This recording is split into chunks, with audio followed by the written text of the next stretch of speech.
এই মুসলিমের আসল পরিচয় এবং তার সাথে ঘটে যাওয়া অলৌকিক ঘটনাগুলো জানলে আপনি আশ্চর্য হয়ে যাবেন।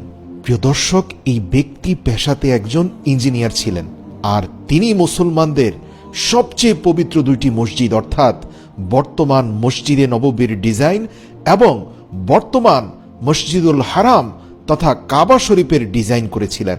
এখানে বলে রাখি, কাবার যেই মূল ঘরটি অর্থাৎ খানায় কাবা, এটি এখনো তেমনই আছে যেমনটা হযরত ইব্রাহিম আলাইহিসসালাম নির্মাণ করেছিলেন, কিন্তু এর চারপাশে যে পরিকল্পিত চমৎকার ডিজাইন রয়েছে, পুরো কাবা তথা মসজিদুল হারামের ডিজাইন এবং পুরো মসজিদে নববীর ডিজাইন, এগুলো কিন্তু এই ব্যক্তির হাত দিয়ে হয়েছে। ওনার নাম ডাক্তার মোহাম্মদ কামাল ইসমাইল। আসুন আজকের ভিডিওতে আমরা জানব এই দুটি মসজিদ নির্মাণ করতে গিয়ে তিনি কি মোজেজা দেখেছিলেন, যা জানার পর পৃথিবীর প্রত্যেকটি মুসলমান আশ্চর্য হয়ে যায়। শুরুতে বলি, মোহাম্মদ কামাল মিশরের বাসিন্দা ছিলেন এবং তিনি খবরের দুনিয়া থেকে দূরে থাকতে পছন্দ করতেন। তার জীবনের শেষ বেলাটা কিন্তু সোশ্যাল মিডিয়ার যুগ ছিল। তারপরেও জীবনে কোনোদিন তিনি ফেসবুক কোনো আইডি খোলেননি, ছিল না কোনো তার ইউটিউবে বা ইনস্টাগ্রামে কোনো আইডি। আর এজন্যই এই মহান ব্যক্তি সম্পর্কে আমরা তেমন কিছুই জানি না।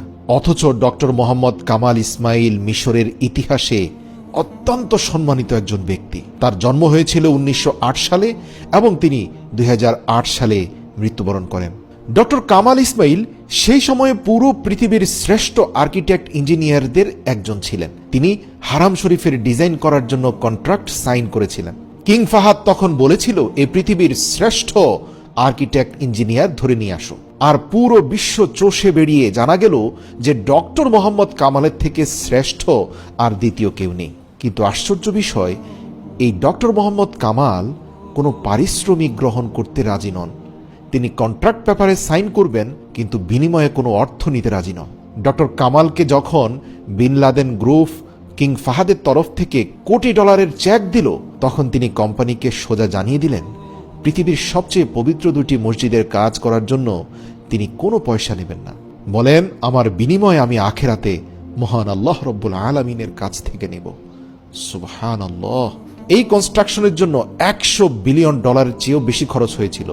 ডক্টর মোহাম্মদ কামাল যদি সে সময় ইচ্ছে করতেন তাহলে প্রচুর অর্থ উপার্জন করতে পারতেন, কিন্তু এই মহান মানুষটির ঈমান দেখুন, এত টাকা ছেড়ে দিলেন, এমনকি তিনি তার পারিশ্রমিকটুকুও নিলেন না। তিনি 44 বছর বয়সে বিবাহ করেছিলেন। তার জীবনের সবচেয়ে বড় ট্র্যাজেডি হচ্ছে, প্রিয়তম স্ত্রী তার একমাত্র পুত্র সন্তানকে জন্ম দিতে গিয়ে মৃত্যুবরণ করেন।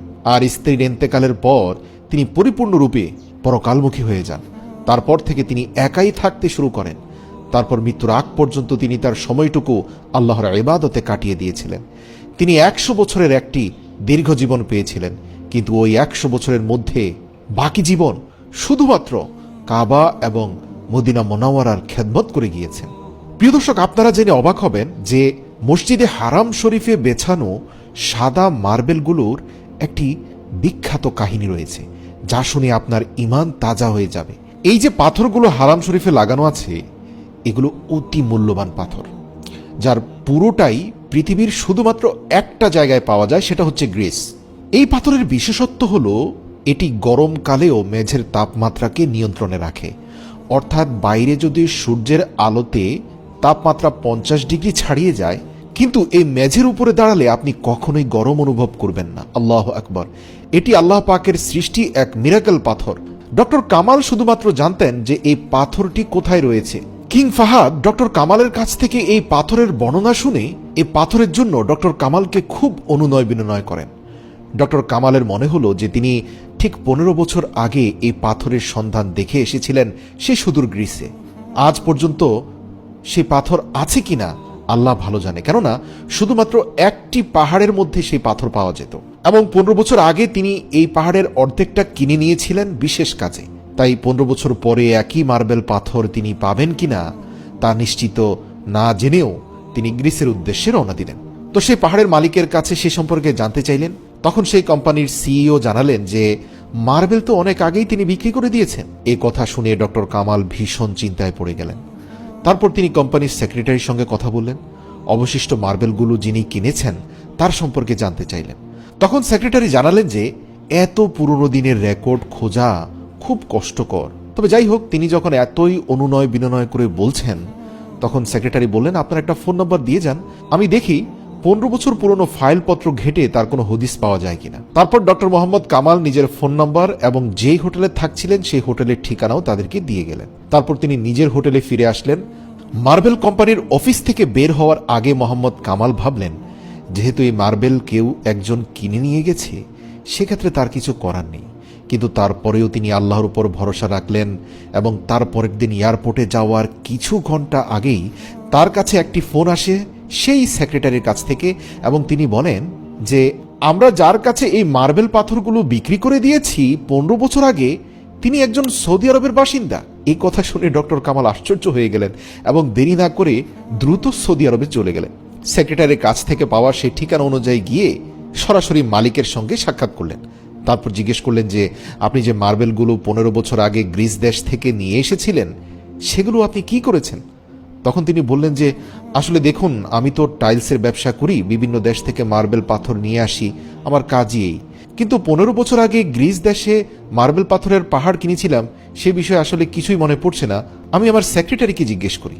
পাশে থাকা সেক্রেটারি দৌড়ে এসে বললেন, স্যার, আমরা 15 বছর আগে যে মার্বেল পাথরের পাহাড় কিনেছিলাম সেটা কিন্তু এখনো অবিকৃত অবস্থায় আছে, আমরা এখনো কোথাও বিক্রি করিনি আর কোনো কাজেও লাগাইনি। এই কথা শুনে ডক্টর মোহাম্মদ কামাল হোসেন একটি ছোট বাচ্চার মতো কান্না করতে লাগলেন আর কোম্পানির মালিককে সম্পূর্ণ ঘটনাটি খুলে বললেন। তারপর ডক্টর কামাল কোম্পানির মালিককে একটি খালি চেক দিয়ে দিলেন আর বললেন, এর মধ্যে আপনার যত ইচ্ছে তত টাকা বসিয়ে নিন, যত টাকার বিনিময়ে হোক আপনি এই মার্বেল পাথরগুলো আমাকে দিয়ে দিন। তারপর মার্বেল কোম্পানির মালিক যিনি ছিলেন তিনিও জানতে পারলেন যে এই সমস্ত মার্বেল আমাদের প্রিয় নবী হজরত মুহাম্মদ সাল্লাল্লাহু আলাইহি সাল্লামের মসজিদে নববীতে ব্যবহৃত হতে যাচ্ছে। এছাড়াও এর একটা অংশ মসজিদুল হারামেও ব্যবহার হতে যাচ্ছে। এসব জেনে তিনিও চোখের পানি ছেড়ে দিয়ে বললেন, আমিও একটি পয়সা নিব না, আপনার মতো চলুন, আমিও সেই মহান রব্বুল আলামিনের কাছেই কিয়ামতের ময়দানে আমাদের প্রাপ্য চাইব। এ কথা বলে দুজন দুজনকে জড়িয়ে ধরে কাঁদতে লাগলেন। আল্লাহু আকবার। এবং সেই মালিক বললেন, আল্লাহ রব্বুল আলামিন এই মার্বেল আমার দ্বারা কিনেছিলেন এবং এক পর্যায়ে আমি এসবের কথা ভুলেও গিয়েছিলাম। এর অর্থ হচ্ছে আল্লাহ রব্বুল আলামিন এই মার্বেলগুলো মসজিদে নববী এর জন্যই রেখেছিলেন। এটি সেই মসজিদ যার নির্মাণ হজরত মুহাম্মদ সাল্লাল্লাহু আলাইহি ওয়াসাল্লাম নিজের হাত মোবারক দ্বারা করেছিলেন। আজকে আমার হাত দিয়ে কেনা মার্বেল সেই মসজিদে লাগবে। তিনি কাঁদতে কাঁদতে আরো বলেন, এর এক একটি ইট খোলাফায়ে রাশিদিন হজরত আবু বকর ওমরকে সাথে নিয়ে আল্লাহর রাসূল বসিয়েছিলেন, আর আজ আমার কেনা মার্বেল পাথর সেখানে বসবে। আল্লাহু আকবার, আল্লাহু আকবার, আমি কত ভাগ্যবান। ইতিহাস থেকে জানা যায়, মসজিদে নববী যখন নির্মাণ হচ্ছিল তখন সাহাবায়ে কেরামদের সঙ্গে হুজুরে আকরাম সাল্লাল্লাহু আলাইহি ওয়াসাল্লামও নিজের হাত মোবারক দ্বারা পাথর উঠিয়েছিলেন। সাহাবায়ে কেরামগণ আনন্দে ইয়া সাহা পড়তেন, আর রাসূল সাল্লাল্লাহু আলাইহি ওয়াসাল্লামও তাদের আওয়াজের সঙ্গে সঙ্গে আওয়াজ মিলিয়ে এটি পড়তেন, যার তর্জমা হলো, হে আল্লাহ, আসল কামিয়াবি তো আখেরাতে, আসল কামিয়াবি তো আখেরাতে। ইয়া রাব্বুল আলামিন আনসার এবং মুহাজিরিনদের উপর রহম করুন। এই সুন্দর মসজিদটিকে ইসলামের একটি প্রতীক মনে করা হয়। এই মসজিদের 3টি দরজা বানানো হয়েছিল, আর দরজার দুই পাশে পাথর এবং দেয়ালগুলো কাঁচা ইট দ্বারা তৈরি করা হয়েছিল। খুঁটি প্রস্তুত করা হয়েছিল খেজুর গাছের কাণ্ড দ্বারা এবং ছাদ বানানো হয়েছিল খেজুর গাছের শাখা এবং পাতা দ্বারা। কেল্লার দেওয়াল থেকে পেছনের দেওয়াল পর্যন্ত 100 হাত লম্বা ছিল।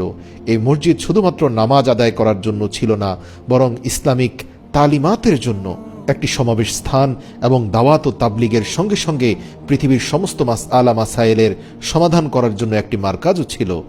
আর এর ইমাম ছিলেন সেই পৃথিবীর নূর রাহমাতাল লিল আলামিন হুজুর পাক সাল্লাল্লাহু আলাইহি ওয়াসাল্লাম, এবং তার ওফাতের পরে ধারাবাহিকভাবে আবু বকর, ওমর রাদিয়াল্লাহু তাআলা আনহু সহ অসংখ্য সাহাবায়ে কেরাম। আর আজ দণ্ডায়মান মসজিদটির সর্বশেষ নকশা তৈরি করে গিয়েছিলেন মিশরের ইঞ্জিনিয়ার ডক্টর মোহাম্মদ কামাল হোসেন। আল্লাহ তাকে জান্নাতুল ফেরদাউস নসিব করুক।